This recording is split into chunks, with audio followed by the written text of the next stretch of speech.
Atenção, está no ar a Rádio Libertadora.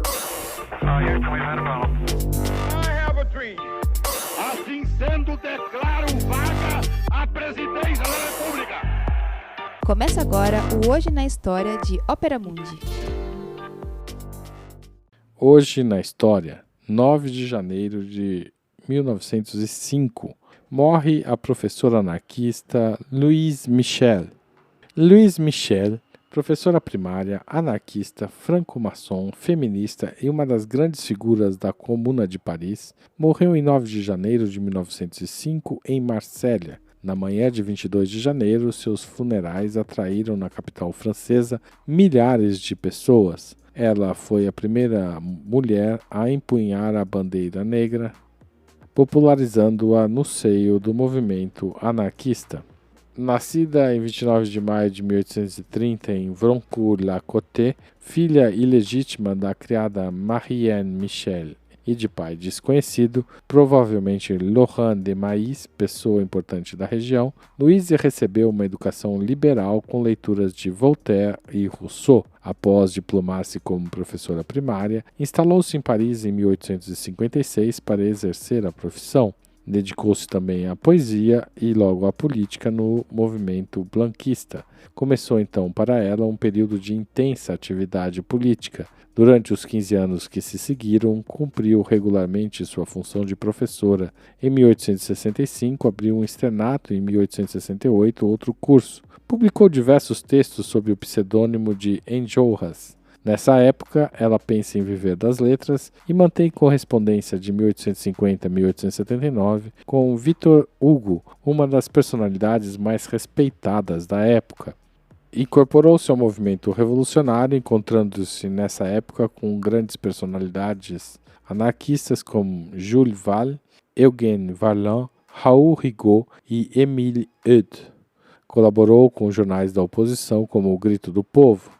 Em agosto de 1870, em plena Guerra Franco-Prussiana, manifestou-se contra a prisão dos blanquistas Eudes e Prideaux. Em setembro, após a queda do Segundo Império, participou do Comitê de Vigilância dos Cidadãos e foi eleita presidente.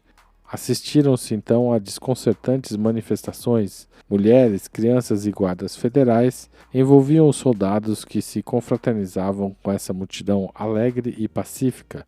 Louise fazia parte da ala mais radical dos anarquistas e defendeu a ofensiva sobre Versalhes, com o fim de dissolver o governo de Adolphe Thiers.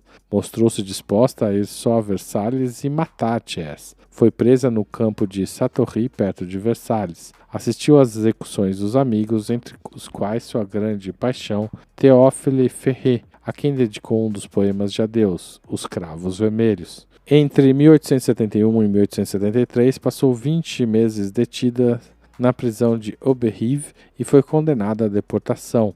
A imprensa governista a chamava de loba ávida de sangue. Embarcada em agosto de 1873, permaneceu 7 anos na Nova Caledônia. Ali criou o jornal Petite Affiche e editou lendas e canções. Contrariamente a certos comunards, assumiu a defesa dos autóctones, por ocasião da revolta de 1878. No ano seguinte, obteve permissão de exercer sua profissão de professora, dando aulas inicialmente aos filhos dos argelinos deportados. De volta a Paris em 9 de novembro de 1880, foi calorosamente acolhida pela multidão. Retomou sua atividade de militante, proferindo incontáveis palestras e intervindo em reuniões públicas. Publicou sua obra Miséria em forma de folhetim com enorme sucesso. Em 9 de março de 1883, numa manifestação em defesa do sem-trabalho, foi presa e condenada a 6 anos de prisão e mais 10 anos de liberdade vigiada. Em janeiro de 1886, o presidente Jules Crévy concedeu-lhe graça.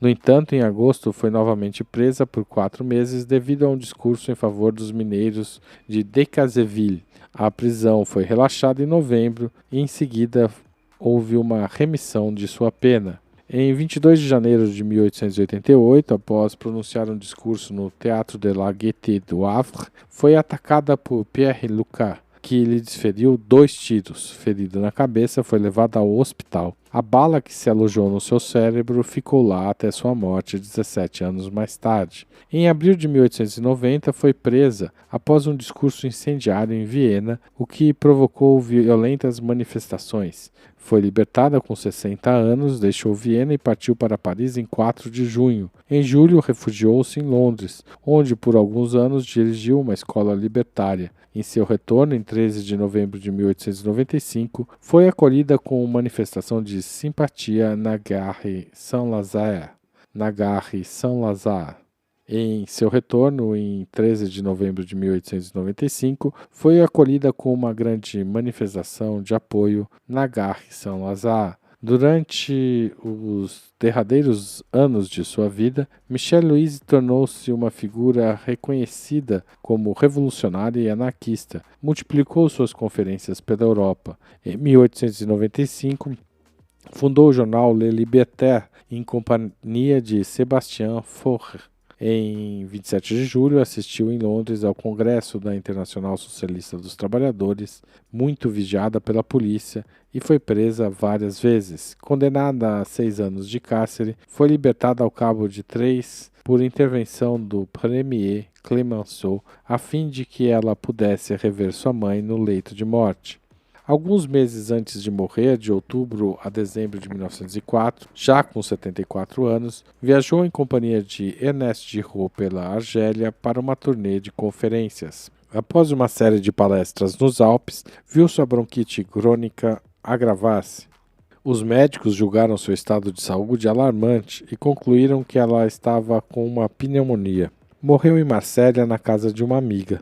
Permanece até os nossos dias como uma personalidade emblemática do anarquismo. Hoje na História, texto original de Max Altman, locução Haroldo Cerávulo, gravação Michele Coelho, edição Laila Manoeli.